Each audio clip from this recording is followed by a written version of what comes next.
오늘 본문 말씀을 가지고 감사 선언 7번째 시간으로 염려와 근심을 감사로 바꾸는 훈련이라는 제목으로 함께 은혜를 나누겠습니다. 우리 제목을 함께 따라 하시겠습니다. 염려와 근심을 감사로 바꾸는 훈련. 네, 한 번 더 따라 하십니다. 염려와 근심을 감사로 바꾸는 훈련. 네, 고맙습니다. 감사드립니다. 사랑하는 여러분, 이 세상에서 사는 동안 염려와 근심 안 하고 사는 사람들이 과연 있을까요? 장담하건대 단언컨대 한 사람도 없을 것입니다. 문화와 인종과 역사를 초월해서 남녀노소 불문하고 빈부귀천 따지지 아니하고 모든 사람들은 다 염려와 근심을 하고 삽니다. 다 염려와 근심 속에 살아요. 우리 그리스도인이라고 한다면 이 염려와 근심에서 완전히 이렇게 벗어난 자유로운 삶을 살면 좋겠는데, 예수를 믿는 우리들에게도 이 염려와 근심이 떠나지를 않습니다. 하나님의 나라 가는 그날까지 우리 이 세상에 사는 동안 우리 목숨이 붙어있는, 숨이 붙어있는 그 순간까지 우리는 매일 매 순간 염려와 근심을 하며 살고 있고 또 살 것입니다. 그래서 20세기 독일 실존주의 철학자 중에 대표적인 사람이 하이데거라는 사람이 다음과 같은 말을 했습니다. 인간이 자신의 존재와 이렇게 관계를 맺는 방식이 바로 염려다라고 표현을 했어요. 이게 무슨 뜻이냐? 지금 내가 실존한다라는 증거가 뭘까? 사람이 지금 이 세상에 살아있다라는 것, 존재한다라는 그 이유, 증거가 뭐냐? 바로 염려하고 있다라는 거예요.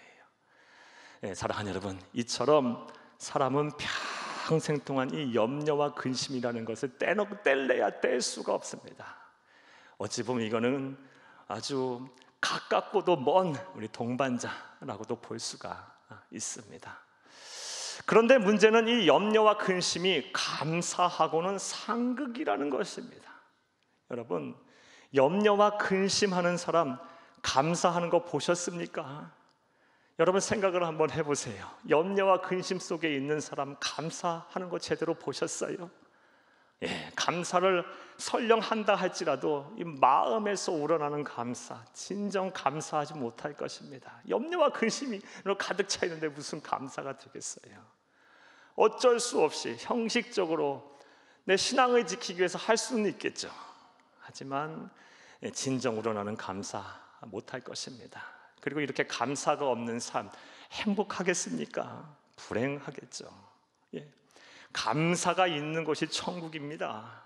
감사가 있는 곳에 행복이 따라오는 법입니다.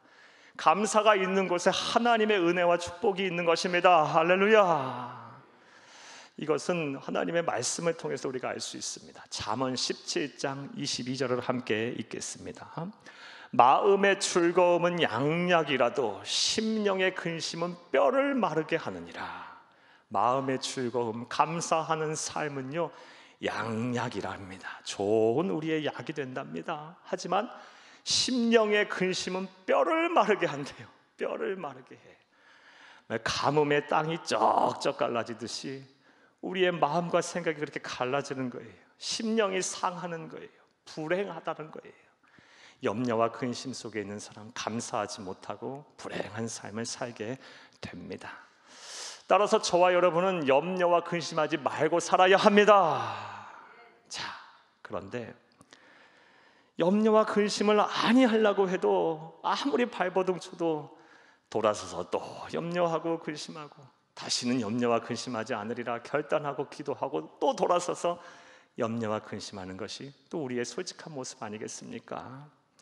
그러므로 염려와 근심이 생길 때 난 다시는 염려와 근심하지 않으리라 하고 염려와 근심을 하지 않는 것보다, 그렇게 결단하는 것보다, 사랑하는 여러분, 염려와 근심이 생겼을 때 이것을 잘 관리하고 통제해서 염려와 근심을 감사로 바꾸어 나가는 것이 더 지혜롭고 현명한 일이라고 생각이 됩니다. 그래서 염려와 근심이 감사로 바뀌어서 나의 신앙과 나의 삶에 악영향에 미치지 않도록 이렇게 잘 훈련하는 것이 우리에게 필요한 것이고 이게 지혜로운 삶의 모습이라 생각합니다.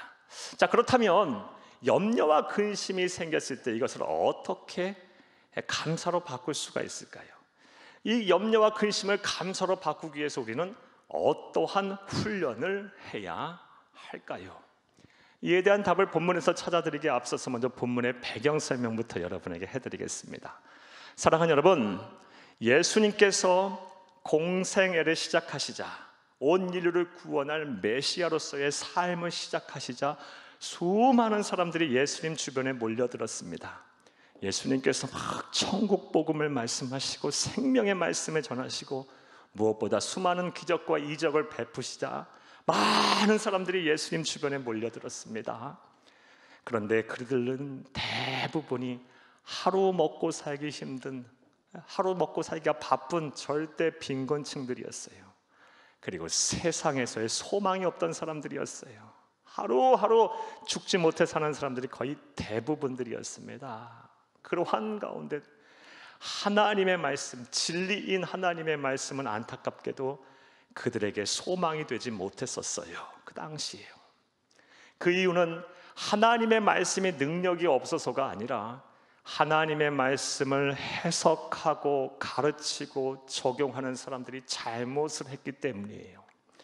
당시 하나님의 말씀을 해석하고 가르치고 적용하던 바리새인들과 서기관들이 하나님의 말씀이 생명의 말씀이고 소망의 말씀임에도 불구하고 이 말씀을 잘못 해석하고 가르치고 적용해서 오히려 백성들에게 큰 어려움을 주고 큰 상처를 주었어요. 예를 들면 안식일을 기억하여 거룩하게 지키라는 이 율법의 말씀을 해석하면서 안식일은 아무 일도 해서는 안 된다라고 가르쳤어요. 그리고 적용을 그렇게 했어요. 그러다 보니까 막 사람이 죽어나가는 상황 속에서도 치료를 못하는 거예요. 그게 안식일에 일을 하게 되면 안 되니까 수많은 사람들이 막 허다하게 죽어가고 그랬어요. 거기에다가 그들은 그렇게 백성들을 향해서 하나님의 말씀, 율법을 엄하게 지켜야 한다고 가르치면서 정작 자신들은 또 지키지 아니하는 위선적인 태도를 보였어요. 그러니 당시 이스라엘 백성들이 얼마나 하나님 말씀을 앞에 두고 좌절했겠습니까? 얼마나 절망했겠습니까? 얼마나 또 많은 상처를 받았겠습니까? 그리고 우리는 이러한 그들의 모습을 통해서 다음과 같은 영적인 교훈을 얻게 돼요. 하나님의 말씀은 진리입니다. 구원에 이르는 유일무이한 진리입니다. 그리고 죽었던 사람이 다시 살아나게 하는, 영생을 얻게 하는 생명의 말씀입니다. 절망 속에서 소망의 꽃을 피우는 그런 말씀이에요. 하지만 그런 말씀이라 할지라도 그 말씀을 해석하고 가르치고 적용하는 사람이 잘못하면 하나님의 말씀이 오히려 사람들에게 많은 상처를 주고 또 아픔을 주고 고통을 준다라는 사실을 우리는 배울 수가 있어요. 그런데 이러한 일이 오늘날 비일비재하게 많이 일어나고 있어요. 우선 이단들이 그러하죠. 복음을 왜곡하고 하나님의 말씀을 잘못 해석해서 성도를 미혹하고 영원한 사망에 이르게 하는 이단과 사이비들이 이 땅에 얼마나 많은지 몰라요. 사랑하는 여러분, 설교를 준비하며 찾아보니 자칭 자신이 창조주 하나님이란 사람이 우리나라에만 300명이 넘어요. 그리고 자신이 재림예수라고 하는 사람들이 1500명이 넘는다고 합니다. 이 땅에요. 또한 하나님의 말씀을 사유화해서 자신의 일속을 치르려는 그런 사람들은 또 이 땅에 얼마나 많습니까? 자신의 욕심과 욕망과 야욕을 채우려는 하나님의 말씀을 교묘하게 빗대어서 그렇게 전하고 선포하는 사람들이 얼마나 많은 줄 몰라요. 특별히 요즘 인터넷상에 떠도는 그런 메시지들 보면 참 마음이 아프고 불편하고 힘들어요. 하나님의 말씀을 자의적으로 해석하고 과격하게 해석하는 사람들이 너무 많아요. 너무 신비주의적인 한쪽으로 막 치우치기도 하고 또 균형이 이른 그런 신학적인 노선에서 막 과감 없이 말씀을 전하는 사람들이 정말 많아요. 사랑하는 여러분, 이런 말씀들, 이런 메시지를 자꾸 듣다 보면요, 당장은 내 귀에 아주 달콤하게 들리고 내 마음이 시원하고 은혜가 될지 모르겠지만 반드시 심령이 상하게 돼 있어요. 사랑하는 여러분, 하나님의 말씀은 복음주의적인 입장에서 예수 그리스도의 구속사적인 입장에서 균형이 딱 잡힌 설교자의 설교를 통해서 들으셔야 합니다. 부디 영적으로 분별을 잘 하시고 교회 방침에 잘 따라오셔서 여러분 하나님의 말씀을 잘 듣고 배울 수 있는 여러분들이 되기를 간절히 주의 이름으로 부탁을 드립니다. 자, 다시 본문의 배경으로 다시 돌아와 보겠습니다. 이렇게 바리새인들과 서기관들의 이 잘못된 행동으로 인해서 고통을 받는 이 백성들을 향해서 하나님이신 예수님께서는 하나님의 뜻인 율법을 재해석하실 필요가 있으셨습니다. 다시 온전하게 가르치실 필요가 있으셨어요. 그래서 갈릴리 인근 해변 야산에 올라가셔서 주옥 같은 설교를 많이 하셨어요. 그 설교들이 마태복음 5장에서 7장에 기록되어 있고, 산에 올라가셔서 주옥 같은 많은 메시지를 전하셨다, 남기셨다 해서 우리는 그것을 가리켜 산상수훈, 산상보훈이라고 불립니다. 그리고 오늘 본문 말씀은 이 산상수훈 가운데 절정에 해당되는 말씀이에요. 그리고 그 내용의 핵심이 무엇입니까? 염려와 근심을 하지 말라라는 것입니다. 자, 배경과 내용이 이해되셨습니까? 자, 이런 내용을 이제 바탕으로 생각을 해보겠습니다. 사랑하는 여러분, 우리의 염려와 근심을 감사로 바꾸기 위해서 우리는 어떠한 훈련을 해야 할까요? 평생 염려와 근심 속에 살아야 할 우리들인데, 이 염려와 근심을 잘 관리하고 통제해서 잘 훈련해서 감사로 바꾸는 삶이 지혜롭고 복된 성도의 삶인데, 그러기 위해서 우리는 어떠한 훈련을 해야 할까요? 자, 이제부터 따라 하시겠습니다. 첫째로, 염려와 근심 때문에 몸과 마음이 상하지 않도록 마음과 생각을 지키는 훈련을 해야 합니다. 염려와 근심 때문에 몸과 마음이 상하지 않도록 무엇을 하는 훈련을 해야 합니까? 마음과 생각을 지키는 훈련을 해야 돼요. 염려와 근심 때문에 마음과 생각이 무너지는 사람들이 얼마나 많은지 몰라요. 여러분, 마음과 생각이 무너지면 심신이 다 불편하게 돼 있어요. 아프게 돼 있어요. 오늘날 이 염려와 근심으로 이 원인이 된 스트레스 때문에, 이 스트레스가 만병의 근원이라는 거 모르시는 분 없을 거예요. 실제로 이 스트레스 때문에, 염려와 근심 때문에 소화불량, 두통, 면역 저하, 감기, 몸살, 우울증, 불면증, 암도 생기고, 혈관 질환도 생기고, 심장병도 생기고, 만병이 다 이 염려와 근심, 스트레스 때문에 생긴다는 거 우리 너무나도 잘 알고 있어요. 설교를 준비하며 대한치매학회에서 발간한 소식지 한 읽어보니까요, 이 지속적으로 염려와 근심을 하는 사람, 그래서 스트레스가 계속 이렇게 높은 사람은 연세가 드셔서 노인성 치매에 걸릴 확률이 그렇지 못한 사람에 비해 3배나 높답니다. 그러니까 이게 우리 몸과 마음을 심하게 상하게 하는 거예요. 따라서 우리는 이 염려와 근심 속에서 마음과 생각을 잘 지키는 훈련은 무엇보다도 열심히 해야 돼요. 염려와 근심이 우리의 몸과 마음을 상하게 하면 하나님의 말씀을 통해서도 우리가 확인을 할 수가 있습니다. 우리 시편 31편 9절을 함께 읽겠습니다. 여호와여, 내가 고통 중에 있사오니 내게 은혜를 베푸소서. 내가 근심 때문에 눈과 영혼과 몸이 쇠하였나이다. 몸도 버리고 마음도 버리고 영혼도 엉망이 되어버렸어요. 염려와 근심 때문에. 여러분, 고린도후서 7장 10절도 함께 읽겠습니다. 하나님의 뜻대로 하는 근심은 후회할 것이 없는 구원에 이르게 하는 회개를 이루는 것이요, 세상 근심은 사망을 이루는 것이라. 여러분 세상 근심을 하고 살다 보면요, 근심 속에, 염려와 근심 속에 살다 보면 죽어요. 몸과 마음이 죽어요. 반드시 그렇게 돼 있어요.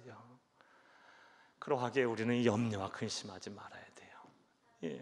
염려와 근심이 생겼을 때 이 몸과 마음이 상하지 않도록 참 주의해야 돼요. 그런 의미에서 오늘 본문 말씀에 보면 예수님께서도 염려와 근심하지 말라고 말씀하고 계세요. 25절도 함께 읽겠습니다. 그러므로 내가 너희에게 이르노니 목숨을 위하여 무엇을 먹을까 무엇을 마실까 몸을 위하여 무엇을 입을까 염려하지 말라. 목숨이 음식보다 중하지 아니하며 몸이 의복보다 중하지 아니하냐. 목숨과 몸 상하지 않도록 염려 근심하지 말라. 하나님의 말씀이에요. 그러므로 저와 여러분이 염려와 근심 가급적이면 하지 않도록 참 노력을 열심히 해야 합니다. 그리고 어쩔 수 없이 염려와 근심이 생겼을 때는 우리 몸과 마음이 상하지 않도록 마음과 생각을 잘 지키는 훈련을 해야 할 줄로 믿습니다. 자, 그렇다면 좀 구체적으로 생각을 해보겠습니다. 우리 염려와 근심 때문에 우리의 몸과 마음이 상하지 않도록 마음과 생각을 지키는 훈련이란 어떻게 하는 걸까요? 무엇을 하라는 것일까요? 마음과 생각을 지키라. 뭐 어떻게 하라는 걸까? 어떤 훈련을 하라는 걸까요? 간단하게 이에 대한 말씀을 한번 드려볼게요. 이에 대한 답을 사도 바울의 입을 통해 하나님 주신 말씀을 통해서 우리가 알 수 있습니다. 빌립보서 4장 6절에서 7절입니다. 아무것도 염려하지 말고 다만 모든 일에 기도와 간구로 너희 구할 것을 감사함으로 하나님께 아뢰라. 그래 모든 지각에 뛰어난 하나님의 평강이 그리스도 예수 안에서 너희 마음과 생각을 지키시리라. 뭐 하라는 거예요? 감사하며 기도하라는 거예요. 이게 바로 마음과 생각을 지키는 방법이랍니다. 사랑하는 여러분, 우리가 무슨 힘으로 무슨 능력으로 우리의 마음과 생각을 지키겠어요? 아무리 멘탈이 강하고 정신력이 강한 사람도 한순간에 무너지는 거 우리의 모습 아니에요. 한순간에 무너져 내려요. 밑바닥이 어딘지도 모를 정도로 꺼져버려요. 마음과 생각은 하나님이 지켜주셔야 되는 거예요. 우리의 마음을 설계하고 우리의 마음을 창조하신 하나님이 지켜주셔야 돼. 그런데 그 방법이 무엇합니까? 너희 구할 것을 감사함으로 하나님께 아뢰라. 그래 모든 지각에 뛰어난 하나님의 평강이 그리스도 예수 안에서 너희 마음과 생각을 지키시리라. 감사 기도하는 거예요. 여러분, 이제 권면의 말씀을 드릴게요. 여러분, 염려와 근심 때문에 몸과 마음이 상해 계십니까? 그리고 마음과 생각을 지켜야 되겠습니까? 그렇다면 감사 기도를 하세요. 시간을 정해놓고 계속 반복적으로 감사 기도를 하세요.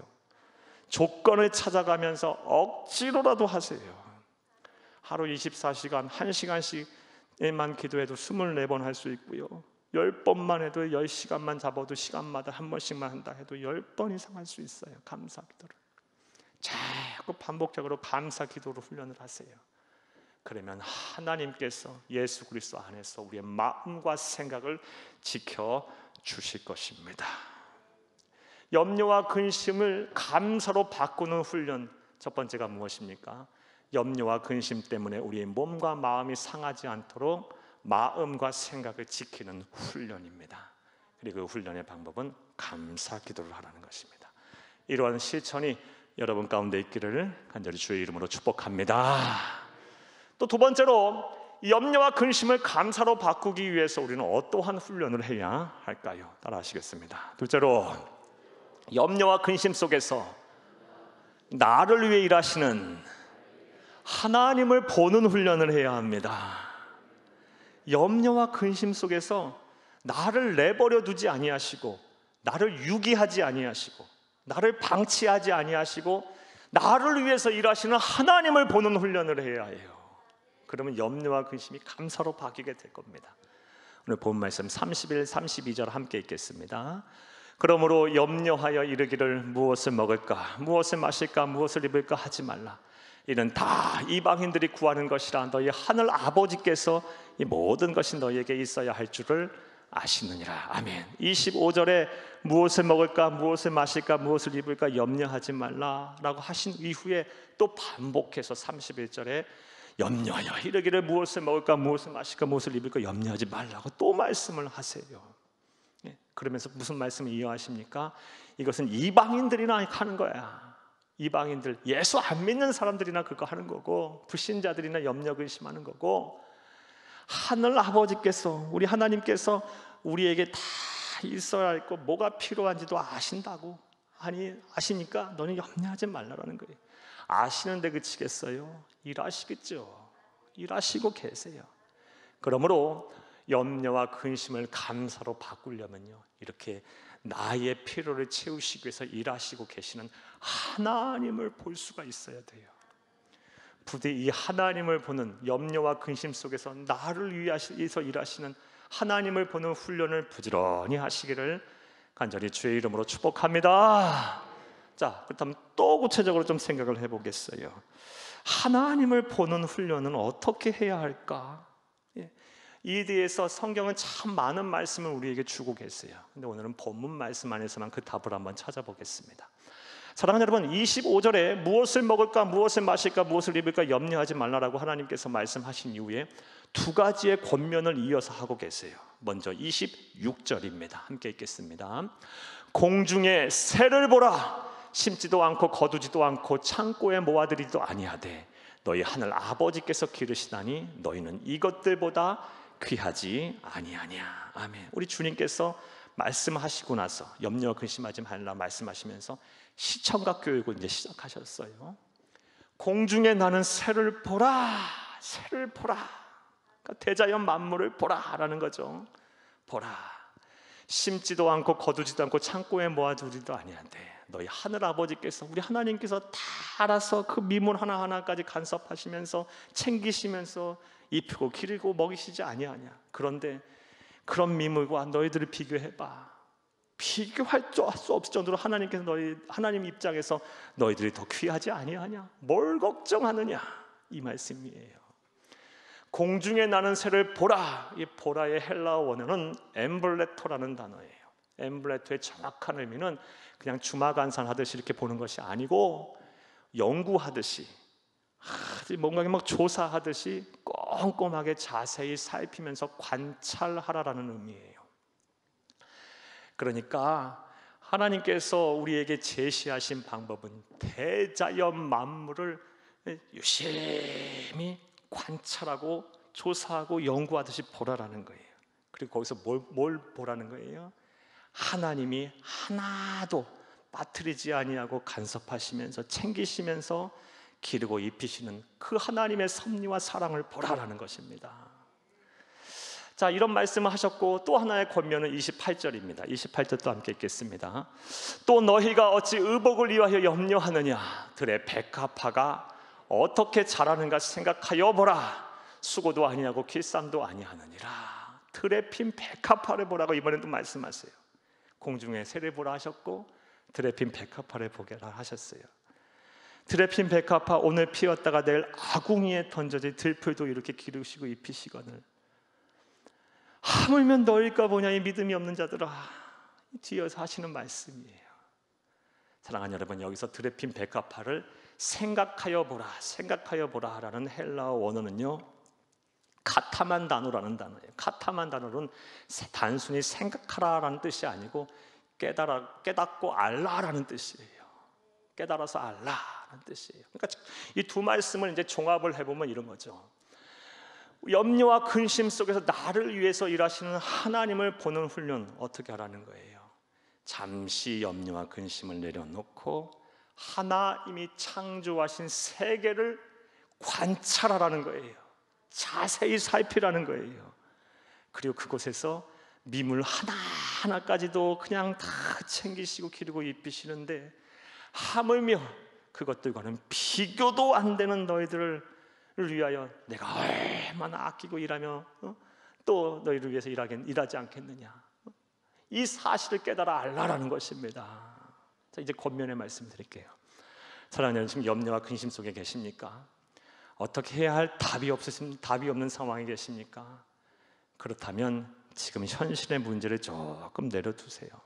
내려놓으세요. 그 문제를 바라보지 마시고 이제 하나님이 창조하신 세계를 보세요. 하늘을 바라보세요. 온 우주 만물을 바라보세요. 여러분, 하늘을 언제 바라보셨어요? 그 하나님이 만든 이 아름다운 세계를 바라보세요. 어디 하나 하나님의 손길이 미치지 않은 곳이 없어요. 사람이 무슨 재주로 그렇게 그런 생명체들을 만들어내겠어요? 그렇게 조화롭고 신비로운 것을 창조해내겠어요? 하나님이 기르고 다 입히시고 계세요. 하물며 그것들과는 비교도 안 될 정도로 사랑하고 얼마나 사랑했는지 독생자 예수 그리스도까지 아낌없이 죽이면서 내어주신 그 하나님께서 우리를 염려와 근심 속에 그냥 방치하시겠습니까? 내버리시겠습니까? 이것을 깨달아 아시기를 바랍니다. 여러분, 염려와 근심이 있을 때마다 하나님이 만드신 창조의 이 산물들을 바라보세요. 그리고 그 안에서 나를 향해 일하시는 하나님의 선한 섭리와 하나님의 사랑을 깨달으세요. 그리고 기뻐 찬양하세요. 그러면 여러분의 영혼이 환하게 다시 소생하게 될 것입니다. 이런 은혜와 실천이 저와 여러분 가운데 있기를 간절히 주의 이름으로 축복합니다. 또 염려와 근심을 감사로 바꾸기 위해서 우리는 어떠한 훈련을 해야 할까요? 따라 하시겠습니다. 셋째로, 내일 일은 내일 걱정하는 훈련을 해야 합니다. 사랑하는 여러분, 내일 일을 내일 걱정하지 않고 그냥 오늘 다 싸매고 걱정하면 사람 힘들어서 못 살아요. 오늘 본문 말씀 34절을 함께 읽겠습니다. 그러므로 내일 일을 위하여 염려하지 말라. 내일 일은 내일이 염려할 것이요 한날의 괴로움은 그날로 족하니라. 아멘. 오늘 본문 말씀 한 단락, 앞서 서두에서 말씀드린 것처럼 이 산상수훈의 핵심이 되는 내용이에요. 염려와 근심하지 말라라는 것이고, 염려와 근심하지 말라라는 이 핵심적인 단락을 닫으면서 하나님이신 예수님께서는 내일 일은 내일 염려할 것이고 한날의 괴로움은 그날로 족하다는 말씀으로 끝을 맺는 이유가 뭘까요? 그 두 가지가 있다고 봐요. 왜요? 많은 사람들이 내일 일을 꽂아놓고 걱정하기 때문이에요. 또 하나, 내일 일을 걱정하는 것이 무익하기 때문에 그래요. 사랑하는 여러분, 이와 관련해서 다음 같은 말씀을 드리겠습니다. 영성의 대가, 이거 많은 책을 썼던 헨리 나우엔, 여러분 헨리 나우엔 쓰신 책 많이 보셨겠죠? 헨리 나우엔이 쓴 책 중에 모든 것을 새롭게라는 책이 있어요. 좀 많은 소책자인데요. 그 가운데 보면 다음 같은 글이 있어요. 사람들이 왜 두려워하는가? 왜 두려움 속에 이렇게 살고 있는가? 그 이유가 뭔가에 대해 설명을 해놨는데요.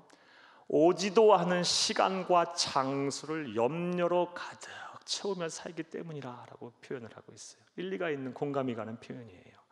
아직 내게 오지도 않은 시간과 공간을요, 염려라는 것으로 채우고 살기 때문에 사람들이 두려움 속에 살고 있다는 것입니다. 사랑하는 여러분, 여러분은 지금 아직 오지도 않은 시간과 장소를 무엇으로 채워가고 계십니까? 여러분들도 염려와 근심으로 채워가고 있지는 않으십니까? 행여 내가 코로나 걸리면 어떡하지? 내가 암에 걸리면 어떡하지? 내 병이 낫지 않으면 어떡하지? 내 사업이 잘 되지 않으면 어떡하지? 아직 오지도 않은 시간에 대한 걱정. 내 자녀들이 앞길이 막히면 어떡하지? 진학이 안 되면 어떡하지? 취업이 안 되면 어떡하지? 내 노후는 어떡하지? 어떡하지? 아직 오지도 않은 시간에 대해서 장소를 염려와 근심으로 가득 채우니 마음의 여유가 없고 사는 것이 힘든 거예요. 그런데 이것이 매우 우매한 일이에요. 어리석은 행동입니다. 왜냐하면 사랑하는 여러분, 분명히 아세요. 내일은 우리의 시간이 아니에요. 내일은 하나님의 시간이에요. 하나님이 내일이라는 시간을 우리에게 주실 때 비로소 그 시간이 내 시간이 되는 거예요. 내일 또 깨어나서 내 목숨이 붙어있고 내 숨이 있을 때 비로소 내일이라는 시간이 내 시간인 것이지, 내일은 우리의 시간이 아니라 하나님의 시간이에요. 지금 우리가 소유하고 있는 시간은 오늘이에요. 오늘 하루에 대해서 감사하고 만족해 하시며, 여러분 오늘의 괴로움은 오늘로 이겨내세요. 감사의 기도를 하고 하나님께서 만드신 창조 만물을 바라보며 하나님의 일하심과 섭리를 봐가면서 오늘 또 하루하루를 힘내서 사세요. 이게 우리 성도 그리스도인이 살아야 될 삶의 자세입니다. 그리고 내일 걱정은 내일 하리라 하면 날마다 내일 걱정은, 오늘의 한날의 괴로움은 그날로 족하다며 이 훈련을 계속하세요. 오늘에 충실한 삶, 오늘이란 나에게 주어진 하나님이 주신 시간에 감사하는 삶. 내일 걱정은 내일 하리라, 자꾸 내일 하나님에게 맡기고 하나님의 시간은 하나님의 시간을 구하는 삶, 이 삶을 사시는 훈련을 하기를 간절히 바랍니다. 이제 말씀 맺겠어요.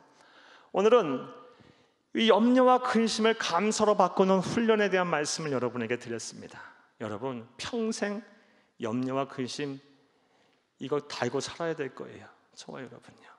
성경에서 염려와 근심하지 말라라고 했으니 믿습니다 하고 염려 근심 안 하겠습니다 하더라도 또 돌아서서 우리 염려와 근심하게 될 거예요. 하나님들 것도 잘 아세요. 그러면 염려와 근심이 생길 때마다 이것을 잘 관리하고 통제해서 감사로 바꾸는 삶을 사는 것이 지혜로운 성도의 자세예요. 그리고 자꾸 이렇게 훈련하다 보면 언젠가는 염려와 근심에서 벗어난 자유로운 삶 살게 될 것입니다. 하나님 말씀 100% 지키는 성도가 될 것입니다. 이를 위해 우리가 어떤 훈련을 해야 합니까? 먼저 염려와 근심 때문에 몸과 마음이 상하지 않도록 마음과 생각을 지키는 훈련을 꼭 하세요. 감사기도입니다. 감사기도 억지로라도 하세요. 시간을 정해놓고 하세요. 조건을 찾아가면서도 하세요. 훈련은 하고 싶어서 하고 안 하고 싶어서 안 하고 이게 것이 아니에요. 여러분, 얼마 전에 올림픽이 끝났어요. 여러분, 그 가운데 우리 양궁 선수 가운데 아주 이 고교 궁사가 있었죠. 김재덕 선수요. 하루에 활 시위를요 500회 이상 당겼대요. 제가 그 양궁 활 한번 당겨봤는데요, 한 번도 못 당기겠어요. 힘들어서. 그것을 500회 이상 날마다 밤 11시까지 당겼다고 해요. 얼마나 하기 싫었겠어요. 훈련은 하고 싶어서 하고 안 한다고 안 하는 것이 아니에요. 해야 하기 때문에 하는 거예요. 사랑하는 여러분, 날마다 감사기도 억지로라도 하세요. 또한 염려와 근심 속에서 나를 위해 일하시는 하나님을 보는 훈련을 하세요. 현실이 답답하고 괴로우면요, 그거 계속 쳐다본다고 답이 나오지 않아요. 잠시 내려놓으시고 잠잠히 하나님의 구원을 기다리세요. 온 우주 만물을 창조하신 하나님의 선한 창조물을 보세요. 하나하나 챙기시면서 다 미물까지 다스리고 간섭하시며 보호하시고 지키시는 하나님께서 하물며 우리를 내버려 두시겠습니까? 믿음이 없는 거예요. 하나님을 믿으세요. 확신을 가지세요. 나아가 내일 일은 내일 염려하세요. 이런 훈련을 자꾸 반복하다 보면 염려가 변하여 감사가 될 것이고, 감사는 또 감사를, 더 큰 감사를 낳게 될 것이고, 저와 여러분의 삶의 지경은 하나님의 은혜로 가득한 천국이 될 것입니다. 이런 은혜와 축복이 저와 여러분의 복이 되기를 간절히 주의 이름으로 축복합니다. 축복합니다.